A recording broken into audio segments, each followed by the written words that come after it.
בלב ערבות השלג, אישה קטנה נושאת לאי מים כבדים לצריף הפשוט שבו היא חיה. נאבקת בפנים חשופות, ברוחות העזות ובכפור. השנה היא 1979. האישה שמפלסת את דרכה בשלג היא אידה נודל. שנה קודם לכן, בתום משפט מתוקשר, נגזרו עליה 4 שנות גלות בסיביר. נודל מתקשה לחמם את הצריף. הבריאות שלה רופפת, ולרגעים היא כמעט ואומרת נואש. אך אלפי מכתבי התמיכה שמגיעים אליה מרחבי העולם נוטעים בתקווה. כשאדם נקלע למצב כמו שלי, ולפתע מושטות אליו מאות ואלפי ידיים, ידיים שמעולם קודם לכן הוא לא לחץ, ואפילו לא ידע על קיומן, הוא חש בעוצמה רבה את הקשר בין בני האדם שמאוחדים בהכרתם בכבוד האדם וברצונם להגן עליו. אני מבקשת מכם, בשם כל אלה הכלואים מאחורי הסורגים, ובשם אלה שאינם יכולים להרים את קולם מפחד, אני מתחננת בפניכם לא לשתוק. אסירה פוליטית, אידה נודל. שלום, אתם ואתן על מוזות. רגע של רוח בימים של משבר. מבית אביחי. הימים הם ימי מסך הברזל בברית המועצות לשעבר. יהודים רבים מבקשים לעלות לישראל ומסורבים בידי השלטון הקומוניסטי.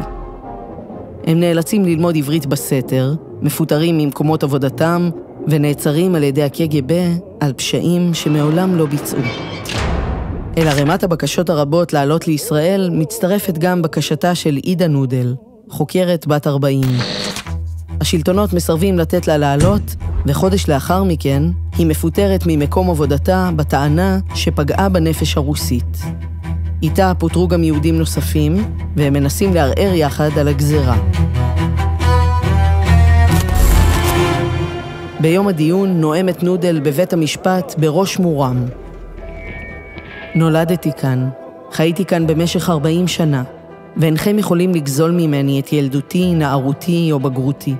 אני חלק מהארץ הזו, אבל אני גם חלק מארץ אחרת. משאת נפשם של בני עמי מאז ומתמיד. עם עתיק, חכם וזועם, שגורלו גורל של קדוש מעונה. עתה, לאחר שזקפו את ראשיהם, מצטרפים בני עמי לאט ובבטחה אל משפחת העמים.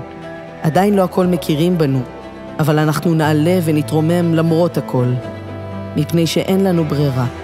היהודים מתקבצים יחד במולדתם מכל קצווי העולם. החומות שנודל נתקלה בהן לא מחלישות את רוחה, ואף מעצימות את מחויבותה למאבק למען זכויות אסירי ציון. היא שולחת להם ספרים, תרופות ומזון אל בתי הסוהר. היא מייצגת אותם בפני השלטונות במוסקבה, ודואגת לספר את סיפורם גם למבקרים מהעולם. במרוצת השנים, היא הופכת לסמל המאבק של יהודי ברית המועצות לשעבר, ונודעת בתור המלאך של אסירי ציון. בעקבות פעילותה הפוליטית והציונית, הרשויות הסובייטיות מתחילות לעקוב אחריה, לערוך חיפושים בביתה ולחקור אותה. בשנת 1978, כשהיא בת 47, בתום משפט סוער, נחרץ גורלה בדלתיים סגורות. 4 שנות גלות בסיביר. עם מתן גזר הדין, אומרת נודל, הנכם שופטים אותי על 7 השנים המפוארות ביותר בחיי, בהן למדתי לצעוד בראש זקוף כאדם גאה, יהודייה גאה. גם אם תהיינה שארית שנות חיי דלות מעש וחד גוניות, יחממו השנים האלה את ליבי בידיעה שחיי לא היו לשווא. נודל נשלחת אל כלא פתוח, ללא גדרות, אך התנאים הסוררים בו קשים.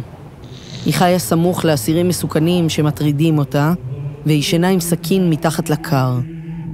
היא מקבלת בתקופה הזו אלפי מכתבים מרחבי העולם, ומודעת למאבק הנרחב למען שחרורה. אחת הנשים שהסיפור של נודל נוגע בליבה, היא נעמי שמר, שפרסמה בעיתון דבר שיר המוקדש לה, ונפתח כך: נולדנו באותה שנה ולאותו העם, ואף על פי שלא נפגשנו מעולם, ולא זכיתי לראותך על סף ביתי, הניחי לי לקרוא לך אחותי. וגם לפנות אלייך בדיבור עתיק וחי, עמך עמי, ואלוהיך, אלוהי. לאחר שאחותה תרגמה לה את השיר, אמרה נודל, אם בישראל כותבים עליי שיר בעיתון וזוכרים אותי, אז אני יותר מוגנת. 16 שנים חלפו מהיום שבו ביקשה לעלות לישראל, ועד שהמאבק לשחרורה הצליח. היא הייתה בת 56 כשהגיעה ארצה. רבבות ישראלים וישראליות קיבלו את פניה בשדה התעופה בשירה וריקודים. חזרתי הביתה. ליבי התמלא בתחושת ניצחון, ועם השמחה נצרתי גם את רגעי הסבל והדמעות.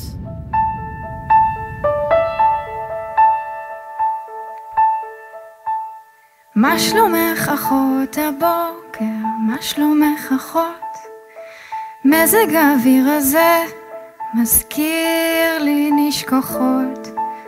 טוב שהחלון פתוח, יש לשמור על קור הרוח ועל הכוחות.